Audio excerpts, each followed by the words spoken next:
ရန်တီကရှီယန်ကိုဖုံးခေါ်ပေမဲ့မရပါဘူးပေးကဘာလို့ပိတ်ပင်ထားတာလဲလို့မေးပါတယ်ရန်တီကဒီမှာခဏစောင့်နေငါအခုပြန်လာခဲ့မယ်လို့ပြောပြီးထွက်သွားပါတယ်ပေးကဒေါသထွက်ပြီးဖန်ခွက်ကိုပြစ်ပေါက်လိုက်ပါတယ်ဒီမိမမှာတခုခုကြံစီထားတာနေမှာငါအရန်စိတ်တူတာပဲလို့ပြောပါတယ်ရန်တီကအိမ်ရောက်လာပြီးအထဲကိုမြင်မြန်ဝင်သွားပါတယ်စစ်ဦးကသူရောက်လာတာကိုဂယုမဆိုင်ပဲဖုံးပဲဆက်ကစားနေပါတယ်ရန်တီကဘာလို့ငါ့ကိုပိတ်ပင်ထားတာလဲလို့မေးပါတယ်စစ်ဦးကမကြည့်ပဲဆက်ကစားနေပါတယ်ရန်တီကဖုံးကိုဆွဲယူလိုက်ပြပြောစမ်းဘာလို့ငါ့ကိုပိတ်ပင်ထားတာလဲလို့မေးလိုက်ပါတယ်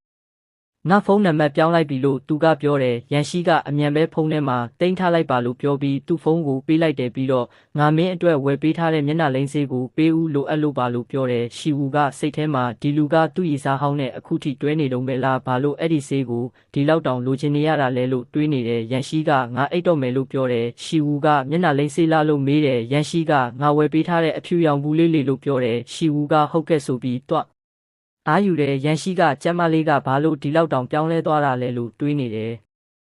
ရှီဝူကအခန်းထဲဝင်ပြီးဆေးဘူးကိုယူလိုက်တယ်ငါကရှီရန်လောက်မအပါဘူးလို့ပြောပြီးဆေးဘူးတွေကိုတခြားဆေးတွေရောထည့်လိုက်တယ်ပြီးတော့ရန်ရှိကိုပေးလိုက်တယ်ရန်ရှိကစီးပွားရေးကိစ္စနဲ့လူသွားတွေ့เสียရှိတယ်လို့ပြောပြီးထွက်သွားတယ်ရှီဝူကထိုင်ပြီးအိမ်ဖော်အုပ်ကိုခေါ်လိုက်တယ်အိမ်ဖော်တွေအားလုံးကိုစုခေါ်လိုက်ပါလို့ခိုင်းလိုက်တယ်အိမ်ဖော်တွေစုဝေးရောက်ရှိလာပြီးနှုတ်ဆက်ကြတယ်ရှီဝူကမတ်တက်ရက်ပြီးဘသူမှငါ့ကိုကျမ်းမလေးလို့မခေါ်ကြနဲ့တော့ဖူးကတော့လို့ပဲခေါ်ကြရမယ်လို့ပြောတယ်အိမ်ဖော်တွေကဟုတ်ကဲ့လို့ဖြေကြတယ်ပြီးတော့မနက်9 နာရီဆိုရင်မနက်စာအစင်သင့်ဖြစ်နေရမယ်ညတက်ကောင်ဖြစ်နေပါစေခေါ်ရင်အစင်သင့်ရှိနေရမယ်အဲ့ဒီလိုမှမဟုတ်ရင်မင်းတို့ကိုငါအလုတ်ထုတ်ပြစ်မယ်လို့ပြောတယ်အလုတ်ပြန်လုပ်ကြတော့လို့ပြောတယ်အိမ်ဖော်တွေကနှုတ်ဆက်ပြီးထွက်သွားကြတယ်ဟိုတယ်ခန်းထဲမှာရန်ရှိကဆေးဘူးကိုယူပြီးရောက်လာတဲ့ဖေးကလာဖက်ပြီးဘာလို့ဒီလောက်တောင်ကြာနေရတာလဲလို့မေးတယ်ရန်ရှိကသူ့ဖုန်းနံပါတ်ပြောင်းသွားလို့ပါလို့ပြောတယ်ဒီမှာဆေးဘူးကဒါပဲမဟုတ်လားလို့မေးတယ်ဖေးကအိုးဟုတ်တာပေါ့ဆိုပြီးချက်ချင်းပဲလိမ့်လိုက်တယ်ပြီးတော့အော်တန်ကြီးနဲ့ငါမျက်နှာတွေပူဆက်နေပြီးအရန်နာနေပြီလို့အော်ပြောတယ်ငါ့ကိုဆေးရုံအမြန်လိုက်ပို့ပါအောင်လို့ပြောတယ်ရန်ရှိကသူ့ကိုပွေ့ချီပြီးထွက်သွားတယ်အိမ်ကိုပြန်ရောက်တော့ရန်ရှိကဒေါသတကြီးနဲ့ကျန်းရှီဝူမင်းဘာတွေလုပ်လိုက်တာလဲလို့မေးတယ်ရှီဝူကတော့ပြုံးနေခဲ့တယ်အဲ့ဒီဆေးကတက်တန်းကုန်နေတာဖြစ်မှာပါဒါမှမဟုတ်လဲသူ့အသားရည်နဲ့မတည့်တာဖြစ်မှာပေါ့လို့ပြောတယ်ရန်ရှိကဆရာဝန်ကတော့ဆေးခတ်ထားတာလို့ပြောတယ်လို့ပြန်ပြောတယ်ဖေးကငိုယိုပြီးကျမ်းမလေးရှင်ပေးတဲ့ဆေးကိုသုံးမိုံလေးပါဘာလို့ငါ့ကိုဒီလိုလုပ်ရတာလဲလို့ပြောတယ်ရှီဝူကထွက်သွားဖို့ကြိုးစားတယ်ရန်ရှိကသူ့လက်ကိုဆွဲထားပြီးတောင်းပန်လိုက်လို့ပြောတယ်ရှီဝူကဒေါသတကြီးနဲ့တောင်းပန်ပါတယ်လို့ပြောလိုက်တယ်အဲ့ဒါဆိုရပြီလားလို့မေးပြီးထွက်သွားဖို့လုပ်တယ်ရန်ရှိကသူ့ကိုတားပြီးခဏလောက်တော့မင်းသူ့ကိုအလုပ်ကျွေးပြရမယ်လို့ပြောတယ်ရှီဝူကအံ့ဩသွားတယ်ဖေးကရန်ရှိရှင်ပဲကျမကိုအနီးကပ်ပြုစုပေးစေချင်တာလို့ပြောတယ်ရှီဝူကကောင်းပါပြီငါမင်းကိုတေချာပြုစုပေးပါမယ်လို့ပြောလိုက်တယ်အဲ့ဒီနောက်မှာရန်ရှိကဖေးကိုစားစရာတွေကျွေးနေတယ်ရှီဝူကမျက်နှာတုပ်ပူဝါနဲ့စလုံးတစ်ခုကိုကင်ပြီးရောက်လာတယ်မင်းကိုနှိမ့်နေပေးဖို့လာတာလို့ပြောပြီးစလုံးကိုအားနဲ့ချလိုက်တယ်ဖေးရဲ့မျက်နှာပေါ်ကိုရေတွေဆင်သွားတယ်ဒီရေကအသားရေလှပဖို့အတွက်နှင်းစီပွင့်ဖက်တွေနဲ့လှုပ်ထားတာမင်းကြိုက်မှာပါလို့ပြောတယ်ဖေးကရေကိုထိကြည့်ပြီးပြုံးနေတယ်လာပါမင်းရဲ့မျက်နှာကိုအရင်ဆုံးစေးကြောပေးမယ်နော်လို့ပြောပြီးပေါ်ဝါကိုညှစ်လိုက်ကပြင်းပြင်းထန်ထန်ပို့တိုက်ပေးလိုက်တယ်အေးစိတ်ဖြစ်လာတာကြောင့်ပေကျူးကဖူယန်ချီကိုအနာတိုးဖို့ပြောလိုက်ပါတယ်ဖူယန်ချီကတော့ဖယ်လိုက်ပါဆိုပြီးသူမကိုတွန်းထုတ်လိုက်ပါတယ်ရှုကတော့အနားမှာမနေဖို့ပြောတာမဟုတ်ဘူးလို့ဆိုပြီးသူမရဲ့အလုပ်လုပ်ပုံကမကောင်းဘူးလို့ပြောလိုက်ပါတယ်သူမကတော့သူမရဲ့အလုပ်ကိုပဲဆက်လုပ်သွားမယ်လို့ဆိုပြီးအခန်းထဲကနေထွက်သွားပါတော့တယ်ပေကျူးကတော့ငိုယိုပြီးအေးလွန်းတယ်လို့ရန်ချီကိုပြောနေပါတော့တယ်ရန်ချီကတော့သူ့ရဲ့စိတ်ကဘာလို့ဒီလောက်တောင်ပြောင်းလဲသွားရတာလဲလို့တွေးတောနေမိပါတယ်သူမကဆောင်းကိုယူပြီးပေကျူးရဲ့မျက်နှာဟာကိုတုပ်ပေးလိုက်ပါတယ်မနက်ခင်းမှာတော့ရန်ချီကမနက်စာစားဖို့စပွဲစီကိုသွားခဲ့ပါတယ်။သူမထိုင်လိုက်တဲ့အခါအိမ်ဖော်မလေးကစံပြုတ်ကိုလာပေးပါတယ်။သူမကမြည်ကြည့်ပြီးဒါကဘာလို့ဒီလောက်တောင်အရသာမရှိရတာလဲထမင်းတိုးကြီးကြနေတာပဲလို့ပြောလိုက်ပါတယ်။အိမ်ဖော်မလေးကတော့တခင်မကြီးကဒါကိုမနက်9 နာရီကလေးကချက်ထားတာပါ။အခုဆို3 နာရီတောင်ကြာသွားပါပြီလို့ပြောပြပါတယ်။ရန်ချီကသူမဘယ်မှာလဲလို့မေးလိုက်ပါတယ်။အိမ်ဖော်မလေးကတော့သူမအခုထိဆင်းမလာသေးဘူး။အိတ်နေတုံးထင်တယ်လို့ပြန်ဖြေပါတယ်။အဲ့ဒီနောက်မှာတော့ရှိုးနဲ့ပေကျူးတို့မနက်စားဖို့အတူတူရောက်လာကြပါတယ်သူတို့ကရန်ချီဘယ်မှာလဲလို့မေးကြတဲ့အခါအိမ်ဖော်မလေးကတော့ကုမ္ပဏီကိုတွားလိုက်ပြီလို့ပြောပြပါတယ်တခင်ကြီးဖူကပေကျူးအတွက်အထူးမှကြားထားတာတွေရှိတယ်လို့လည်းပြောပါသေးတယ်ပေကျူးကတော့ရန်ချီကသူတို့ကိုမနှောက်ယှက်ဖို့အထူးပြောထားတာဖြစ်တယ်လို့ဆိုပြီးသူတို့ကလင်မယားတွေဖြစ်နေပြီးမင်းကတော့လူပိုတယောက်ပဲလို့ပြောလိုက်ပါတယ် ရှိုးကတော့သူမရဲ့အမြင်ကိုပြန်ပြောပြပါတယ်ပေကျူးငါပြောမယ်မင်းကတခင်ကြီးဖူကပတ်စံနဲ့ဝယ်ထားတဲ့မိန်းကလေးတစ်ယောက်ပဲမဟုတ်လားသူကပတ်စံပေးပြီးမင်းကခန္ဓာကိုယ်ကိုပေးခဲ့တာလေငါတို့လိုအထက်တန်းလွှာတွေကြားမှာတော့ဒါကပတ်စံပေးပြီးဝယ်ရတာထက်မပိုပါဘူးမင်းကခွေးတစ်ကောင်လိုပဲအစေခံတစ်ယောက်ပါလို့ပြောလိုက်ပါတယ်ပေကျူးကမတ်တက်ရက်ပြီးငါ့ကိုခွေးနဲ့နှိုင်းလိုက်တာလားလို့မေးလိုက်ပါတယ်ရှိုးကလည်းမတ်တက်ရက်ပြီးဘာဖြစ်လဲမင်းကတထေးကတော့ဖြစ်ချင်နေတဲ့အိမ်မက်တွေမှတ်မနေပါနဲ့မင်းရဲ့ဘဝကဒီလောက်ပါပဲလို့ပြအော်လိုက်ပါတယ်ပေကျူးကဒေါသတကြီးနဲ့သူမကိုရိုက်ဖို့ပြင်လိုက်ပါတယ်ရှိုးကသူမကိုတားဆီးလိုက်ပြီးမင်းကရန်ဖြစ်ချင်နေတာလားလို့မေးလိုက်ပါတယ်အိမ်ပေါ်မလေးကတော့အရှင်မတို့ရဲ့ရန်မဖြစ်ကြပါနဲ့တခင်ကြီးကကျမကိုအခြေအနေတွေကိုကြည့်ဖို့မှာထားပါတယ်စိတ်မဆိုးကြပါနဲ့လို့တောင်းပန်ပါတယ်ရှိုးကတော့ငါစားမဲ့အရာတွေကိုအခန်းထဲကိုပဲလာပို့ပြီးတော့ဒီမိမရဲ့မျက်နှာကိုငါမကြည့်ချင်တော့ဘူးလို့ဆိုပြီးထွက်သွားပါတော့တယ်ပေကျူးကတော့ထိုင်ချလိုက်ပြီးသူမကဘသူ့ကိုပြောနေတာလဲကြက်ရှမ်းနှင်းကိုငါတကယ်မုန်းတယ်လို့အော်ဟစ်လိုက်ပါတယ်အခန်းထဲမှာတော့ပေကျူးကသူမရဲ့မျက်နှာကိုမှန်ထဲမှာကြည့်နေပါတယ်သူမရဲ့မျက်နှာကအရင်အတိုင်းပဲမပြောင်းလဲပေမဲ့စိတ်နေစိတ်ထားကတော့တကယ်ကိုထူးခြားနေတာပဲလို့တွေးနေမိပါတယ်သူမကရေတစ်ခွက်တောက်ပြီးအခန်းထဲကနေထွက်လာခဲ့ပါတယ်အိမ်ဖော်နှစ်ယောက်ကတော့ကြမ်းရှမ်းကတကယ်ကိုထူးဆန်းတယ်သူမရဲ့စိတ်နေစိတ်ထားတွေအကုန်ပြောင်းလဲသွားပြီလို့ပြောနေကြတာကိုပေကျူးကကြားသွားပါတယ်သူမကသူတို့အနားကိုသွားပြီးအခုပြောတာတွေကိုဆက်ပြောစမ်းပါဦးလို့ခိုင်းလိုက်ပါတယ်အိမ်ဖော်တစ်ယောက်ကတော့ကြမ်းရှမ်းကသူမကိုစားတစ်ဆောင်ပေးခဲ့ပြီးမနှက်ဖြန်ကြရင်ပြန်ပေးဖို့ပြောပါတယ်ဒါပေမဲ့ပြန်ပေးတဲ့အခါမှာတော့သူမကအဲ့ဒီအကြောင်းတွေကိုဘာမှမမှတ်မိတော့ပဲစာကိုလည်းလွှင့်ပစ်လိုက်တယ်လို့ပြောပြပါတယ်ပေကျူးကတော့ဒါကိုစိတ်ဝင်တစားနဲ့နားထောင်နေပါတယ်နောက်တနေ့မနက်မှာတော့ပေကျူးကမနှက်စာစားဖို့စပွဲစီကိုတွားခဲ့ပါတော့တယ်ခုံငယ်လေးကတော်တယ်လို့အန်ဒီကပြောလိုက်ပါတယ်အန်ဒီပူညိုကစားစရာမရှိဘူးလို့ဆိုပါတယ်မဒန်ကစားဖို့ခွင့်မပြုထားဘူးလို့ပြောပါတယ်ပေးကဒေါသတကြီးနဲ့ဘာလို့ဒီလိုလုပ်ရတာလဲလို့ရှီဝူကိုမေးလိုက်ပါတယ်ရှီဝူကဖူးမိသားစုရဲ့စီမင်းရဧည့်သည်ဟာအင်ရှင်နဲ့အတူစပွဲတစ်ခုထဲမှာထိုင်ပြီးစားလို့မရဘူးလို့ပြန်ပြောပါတယ်ပေးကဒေါသထွက်ပြီးစပွဲကိုရိုက်လိုက်တယ်လို့ဟင်းပွဲတွေကိုလည်းလွှင့်ပစ်လိုက်ပါတယ်ရန်ကြီးပြန်လာရင်မင်းချက်ချင်းထွက်သွားရမယ်ဆိုတာသိရလားလို့သူကမေးပါတယ်ငါ့ကိုတကယ်စောကားနေတာလားလို့ပေးကဆိုပါတယ်ရှီဝူကပေးရဲ့စပင်ကိုဆွဲပြီးအပြင်ကိုတွန်းထုတ်လိုက်ပါတယ်သူတို့နှစ်ယောက်အပြင်းထန်တပ်ပုတ်ကြပါတယ်အန်ဒီပူညိုတို့ကတားကြပေမဲ့မရပါဘူးတယောက်ကမစ္စတာဘူးကိုဖုံးဆက်ပါလို့ပြောပါတယ်သူတို့ရန်ကြီးစီဖုံးဆက်ပြီးအကြောင်းစုံတိုင်တန်းလိုက်ကြပါတယ်ရန်ကြီးကအရန်စိတ်ပူသွားပြီးအိမ်ကိုအမြန်ပြန်လာပါတယ်တော်ကြပါတော့လို့သူကဟန်တားလိုက်ပါတယ်ရန်ကြီးပြန်လာတာကိုမြင်လိုက်တဲ့ပေးကရှီရန်ငါကိုနှိပ်စက်နေတယ်လို့အော်ဟစ်တိုင်တန်းပါတယ်ရန်ကြီးကပေးကိုဖတ်ထားပြီးဘာကြောင့်ပေးကိုထိလက်ရောက်လောက်တာလဲလို့ရှီဝူကိုမေးပါတယ်ရှီဝူကငါတို့ပြဿနာဆက်ရခြင်းအကြောင်းရင်းကသူပဲလို့ပြောပါတယ်မယုံရင်အစေခံတွေကိုမေးကြည့်ပါလို့သူကဆိုပါတယ်အစေခံတွေကလည်းပေးကအရင်စတာဖြစ်ပြီးမတန်ကိုပါရိုက်ခဲ့တယ်လို့ပြန်ပြောပြကြပါတယ်ရှီဝူကသိပြီလားမင်းညီမကိုကောင်းကောင်းဆုံးမထားဘူးလို့ပြောပါတယ်သူကအရန်ဟန်ဆောင်တက်တာပဲလို့လည်းဆိုပါတယ်ဖူးရန်ကြီးငါကိုလွတ်ဆန်းပါလို့ပြောပြီးသူထွက်သွားပါတယ်ပေးကသူပြောတာတွေအကုန်လုံးအလိမ်ညာတွေပါလို့ဆိုပါတယ်ငါ့ကိုစားစရာတော့မပေးဘူးလို့သူကငိုယိုတိုင်တန်းပါတယ်ရန်ကြီးကငါတယောက်တည်းနေချင်တယ်လို့ပြောပြီးအခန်းထဲဝင်သွားပါတယ်ရန်ကြီးမင်းငါကိုထားခဲ့တာလားလို့ပေးကအော်ဟစ်ကြံရစ်ပါတယ်ရန်ကြီးကတကားကိုအားနဲ့ပိတ်လိုက်ပါတယ်ဆရာဝန်ကပေးရဲ့ဒဏ်ရာတွေကိုလာရောက်ကြည့်ရှုပေးပါတယ်ပေးကဒေါသတကြီးနဲ့ဓာတ်တွေအကုန်လုံးရှီရန်ကြောင့်ပဲလို့ပြောပါတယ်ပေးကအန်ဒီပူညိုကိုခေါ်ပြီးရှီရန်ပစ်လိုက်တဲ့စာကိုဘယ်မှာပစ်လိုက်တာလဲလို့မေးပါတယ်အန်ဒီပူညိုကအမိုက်ပုံးကိုပြလိုက်ပေမဲ့အဲ့ဒီမှာမရှိတော့ပါဘူးအမိုက်တွေကိုနေတိုင်းသိမ့်တဲ့အတွက်အပြင်မှာရှိနိုင်တယ်လို့အန်ဒီကပြောပါတယ်ပေးကအပြင်ကိုအမြန်ပြေးထွက်သွားပြီးအမိုက်ပုံထဲကနေစာကိုရှာတွေ့သွားပါတယ်စာကိုဖတ်ကြည့်လိုက်တဲ့အခါမှာတော့အခုအိမ်ထဲမှာရှိနေတဲ့သူဟာရှီရန်မဟုတ်ဘူးဆိုတာကိုသူသိသွားပြီးအယံအံ့ဩသွားပါတယ်သူအိမ်ထဲကိုအမြန်ပြန်ဝင်သွားပါတယ်ညဘက်မှာတော့ပေးကရှီဝူရဲ့အခန်းတကားကိုခောက်ပါတယ်သူကတောင်းပန်စကားဆိုပါတယ်မင်းအပေါ်မရင်ကြီးခဲ့တာတွေအတွက်တောင်းပန်ပါတယ်လို့ပြောပါတယ်အဲ့ဒါကြောင့်ဒီနွားနို့လေးတောက်လိုက်ပါလို့သူကပေးပါတယ်ရှီဝူကလည်းကောင်းပြီလေလို့ပြောပြီးနွားနို့ကိုယူတောက်လိုက်ပါတယ်စာကြည့်ခန်းထဲမှာတော့ရန်ကြီးကစိတ်ရှုပ်ထွေးစွာနဲ့ထိုင်နေပါတယ်သူ့ရဲ့အပြုတ်မှုတွေကဘာလို့ဒီလောက်တောင်ပြောင်းလဲသွားရတာလဲလို့သူတွေးနေပါတယ်အတန်ကြားလိုက်တာကြောင့်သူ့အပြင်ကိုအမြန်ထွက်ကြည့်လိုက်ပါတယ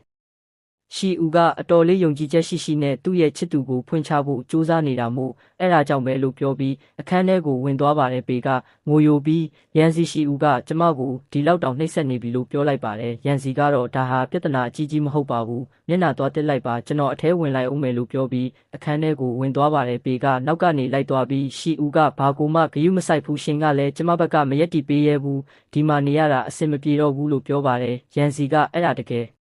လာဒါကဘာမှမဟုတ်ပါဘူးလို့ပြန်ပြောပါတယ်ဘေကသူကျမကိုမချစ်တော့ဘူးဒီကဘာပေါ်မှာဘယ်သူမှကျမကိုမချစ်ကြတော့ဘူးကျမကို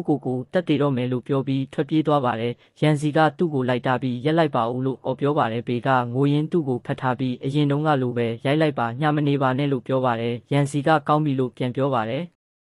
်သူတို့နှစ်ယောက်စလုံးရှီဦးရဲ့အခန်းတကားရှိမှရက်နေကြပြီးတကားကိုခောက်လိုက်ပါတယ်ရှီဦးကဘာဖြစ်တာလဲလို့မေးပြီးတကားကိုဖွင့်ပေးပါတယ်အဲ့ဒီအချိန်မှာပဲအိမ်ပေါ်ဖြစ်သူကပြေးဝင်လာပြီးတခင်ကြီးရဲတွေရောက်နေကြတယ်လို့ပြောပါတယ်ရန်စီကဘာလို့လဲလို့မေးတော့ရှီဦးကကျမခေါ်လိုက်တာပါလို့ချက်ချင်းပြန်ဖြေပါတယ်ရှီဦးကပေးကိုဖမ်းလိုက်ကြပါဒီရန်ပွဲကသူ့စီကနေစတင်ခဲ့တာပါကျမမှာအထောက်ထားတွေအများကြီးရှိပါတယ်မဖမ်းဘူးဆိုရင်တော့ဒီအိမ်ထဲမှာရှိတဲ့လူအလုံးကိုအပြစ်ပေးလို့ရပါတယ်လို့ပြောပါတယ်ရန်စီကသူ့လက်ကိုဆွဲပြီးဒါကနောက်ပြောင်နေတာပါလို့ပြောပါတယ်ရှီဦးကသူ့လက်ကိုခါထုတ်လိုက်ပြီးနောက်ပြောင်တာဟုတ်လားသမရကတော့ရဲ့နောက်ပြောင်မှုကတော်တော်လေးကိုကြီးကျယ်တာပဲလို့ပြောပါတယ်ပေကကြေးအေးဖို့အတွက်ဘယ်လောက်ပေးရမလဲလို့မေးပါတယ်ရှီဦးကတတန်းလို့ချက်ချင်းဖြေလိုက်ပါတယ်ပေကတတန်းတောင်လားအရန်များလွန်းတယ်လို့ပြောပါတယ်ရှီဦးကရဲအရာရှိတွေကိုကြည့်ပြီးအရာရှိသူကကြေးအေးဖို့မတောင်းဆိုဘူးဖမ်းလိုက်ပါတော့ဒါဟာ CCTV မှတ်တမ်းပါလို့ပြောပြီးပြလိုက်ပါတယ်ရန်စီကတော့ကျွန်တော်ပေးမယ်လို့ပြောပြီးလက်မှတ်ထိုးပေးလိုက်ပါတယ်ရှီဦးကဖူရန်စီရှင်ကကျမရဲ့ခင်မုန်းမှာရှင်ရဲ့ပတ်စံကကျမပတ်စံပဲဘာလို့ဒီမိမအတွက်ပေးရမှာလဲကျမသဘောမတူဘူးအဲ့ဒီလိုမှမဟုတ်ရင်လေသူတို့ကဖမ်းသွားလိုက်မယ်ပြီးရင်တရားရုံးမှာတွေးကြတာပေါ့လို့ပြောပါတယ်ရန်စီဟာအတော်လေးကိုဒေါသထွက်သွားပါတယ်ရှီဦးကပြီးခဲ့တဲ့နှစ်တုန်းကလည်းရှင်ပတ်စံတွေပေးခဲ့ပြီးမဟုတ်လားတတန်းဆိုတာသူ့အတွက်တော့အများကြီးပဲလို့ပြောပါတယ်ပေးကကောင်းပြီကျမပေးပါမယ်လို့ပြောပြသူ့ရဲ့ကက်ကိုထုတ်ပေးလိုက်ပါတယ်တော့ဒီမှာတတန်းပါလို့ပြောပါတယ်ရှီဦးကရဲအရာရှိကိုအရာရှိကြေးသွားပါပြီပြန်လို့ရပါပြီလို့ပြောလိုက်တာကြောင့်ရဲတွေလည်းထွက်သွားကြပါတယ်ရှီဦးကပေကိုနောက်ထပ်တတန်းလောက်ထက်ရအောင်အသေးအတန်စူးစမ်းပါဦးကျမအတွက်တော့ခဏတစ်ဖြုတ်သုံးဖို့လောက်ပါတယ်လို့ပြောပြီးအခန်းထဲကိုဝင်သွားပါတယ်ရန်စီကတော့သူဘလိုမျိုးဒီလောက်ထိတော်လာရတာလဲကျမစဉ်းစားထားတာထက်ကိုပိုနေပြီလို့တွေးနေပါတယ်ပေကရန်စီကိုဖတ်လိုက်တဲ့အခါရန်စီကကောင်းကောင်းအနားယူပါလို့ပြောပါတဲပေကလည်းကောင်းပြီလို့ပြောပြီးထွက်သွားပါတယ်။ရန်စီကရှီဦးရဲ့အခန်းထဲကိုဝင်သွားပြီးခဏလောက်စကားပြောချင်တယ်။မင်းကငါရဲ့ဇနီးပဲမင်းစီမှာတခြားဘာတွေများရှိသေးလဲလို့မေးပါတယ်။ရှီဦးကပြုံးပြီးအေးတောက်လိုက်ကဖူရန်စီရှင်တကယ်ပဲကျမနဲ့စကားပြောချင်တာလားလို့ပြန်မေးလိုက်ပါတယ်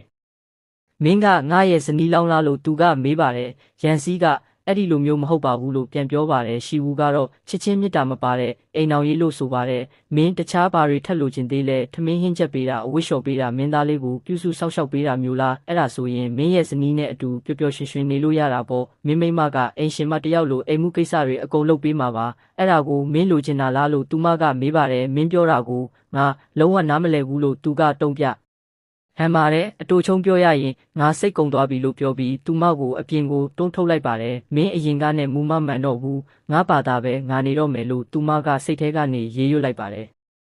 ပေးကသူ့အခန်းထဲဝင်ပြီးဒေါသတကြီးနဲ့အခန်းထဲကပစ္စည်းတွေကိုရိုက်ခွဲပစ်လိုက်ပါတယ်။ကျန်းရှိရန်ငါမင်းကိုဘာလုပ်မလဲဆိုတာစောင့်ကြည့်နေလိုက်ပါလို့သူမကကြုံဝလိုက်ပါတယ်။အဲ့ဒီနောက်မှာပေးကဖုန်းခေါ်ဆိုမှုတစ်ခုလက်ခံရရှိပါတယ်။ကျန်းမိသားစုနဲ့ဖူမိသားစုတို့အိမ်နောက်မပြုတ်ခင်ညတုန်းကကျန်းရှိရန်နဲ့တပုံစံနဲ့တူတဲ့သူတယောက်အိမ်ကနေထွက်သွားတာကိုလုံခြုံရေးကင်မရာမှာတွေ့ခဲ့ရပါတယ်။လွန်ခဲ့တဲ့3နှစ်တုန်းကကျန်းမိသားစုဟာကျန်းရှိရန်နဲ့သဘောတူညီချက်တစ်ခုလုပ်ခဲ့ကြပါတယ်။သူကရှီဝူနဲ့တပုံစံနဲ့တူလွန်းနာကြောင့်မစ္စတာဖူရဲ့ကိုစားထောင်ထဲမှာ3နှစ်တိတိအစားဝင်အကျဉ်းချခံခဲ့တာပါလို့ရှင်းပြပါတယ်မင်းမှာတက်တည်ရှိလားလို့ပေးကမေးပါတယ်ဟုတ်ကဲ့တပ်ပုံတွေနဲ့အတန်ဖမ်းထားတဲ့မိတ္တူတွေရှိပါတယ်လို့သူကပြန်ဖြေပါတယ်ငါအခုပဲလာခဲ့မယ်လို့ပြောပြီးပေးကဖုန်းချလိုက်ပါတယ်သူမကအပြင်ထွက်သွားပြီးတက်တည်တွေကိုတောင်းဆိုလိုက်ပါတယ်အမျိုးသားတယောက်ကဒါတွေကအကုန်လုံးပါပဲလို့ပြောပြီးသူမကိုပေးလိုက်ပါတယ်ပေးကအဲ့ဒီအထောက်ထားတွေကိုကြည့်ပြီးအိမ်ပြန်လာတဲ့အခါရှီဝူနဲ့တွေ့ပါတယ်ကျန်းရှီဝူမဟုတ်သေးဘူးတခြားနာမည်နဲ့ခေါ်ရမလားမင်းရဲ့လျှို့ဝှက်ချက်တွေအားလုံးငါလက်ထဲမှာရှိနေပြီလို့ပြောပြီးဖိုင်ကိုထုတ်ပြလိုက်ပါတယ်အဲ့ဒါကိုငါ့ကိုပေးပါဘသူကိုမှမပြောပါနဲ့လို့တောင်းပန်ပါတယ်လို့ရှီဝူကဆိုပါတယ်ပေးကသူမရဲ့လက်ကိုဆွဲကင်လိုက်ပြီးမင်းရဲ့တကယ်အရှိတရားကိုငါတီးသွားပြီလို့ပြောလိုက်ပါတယ်အယူမလို့ပြောပြီးသူမကရုံထွက်ဖို့စူးစမ်းရင်းကားပါကင်ထဲမှာနှစ်ယောက်သားသတိမေ့ပြီးလဲကျသွားကြပါတယ်ဆေးရုံမှာအတွင်းရေးမှူးကသူတို့နှစ်ယောက်လုံးသတိမေ့ပြီးလဲကျသွားတာဖြစ်ကြောင်းရှင်းပြနေပါတယ်မဒန်ကအခန်းနံပါတ်1နှစ်သူမြတက်မှာရှိပြီးမစ္စပေးကတော့1နှစ်သူမြ3မှာရှိပါတယ်လို့သူကပြောပါတယ်သူနာပြုတယောက်ရောက်လာပြီးဒါကမစ္စပေးရဲ့ဆေးမဒန်ဖိုင်ပါလို့ပြောပြီးပေးလိုက်ပါတယ်ရန်စီကအဲ့ဒီဖိုင်ကိုကြည့်လိုက်တဲ့အခါရှီဝူရဲ့ဓာတ်ပုံကိုတွေ့သွားပါတယ်ဆရာဒါကမဒန်မဟုတ်ပါဘူးဘယ်ကိုသွားတာလဲလို့အတွင်းရေးမှူးကမေးပါတယ်လွန်ခဲ့တဲ့3နှစ်ကရှီယန်နဲ့ကျမ်းမိသားစုတို့ချုပ်ဆိုခဲ့တဲ့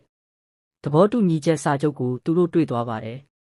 ငါတန်တရားဖြစ်နေတာမှန်နေတာပဲဒီမျိုးသမီးကရှီယန်မဟုတ်ဘူးလို့ရန်စီကအအော်တာကြီးပြောလိုက်ပါတယ်ပေးကရောက်လာပြီးရန်စီအဲ့ဒီမျိုးသမီးကမင်းရဲ့ဇနီးရှီယန်မဟုတ်ဘူးငါအဲ့ဒါကိုတက်တေပြပြီးပြီလို့ပြောပါတယ်ဘသူကမင်းကိုတက်တေပြခိုင်းလို့လဲလို့ရန်စီကပြန်မေးပါတယ်တခုခုမှားယွင်းနေတယ်လို့ငါခံစားရလို့ပါလို့သူမကဖြေပါတယ်ရန်စီကအခန်းထဲကိုအမြန်ဝင်သွားပေမဲ့ဘသူမှမရှိတော့တာကိုတွေးလိုက်ရပါတယ်ဆရာကျက်မိသားစုဝင်တွေကရှီဝူကိုအခုတင်ပဲလာခေါ်သွားကြပါပြီလို့တူနာပြူကပြောပြလိုက်ပါတယ်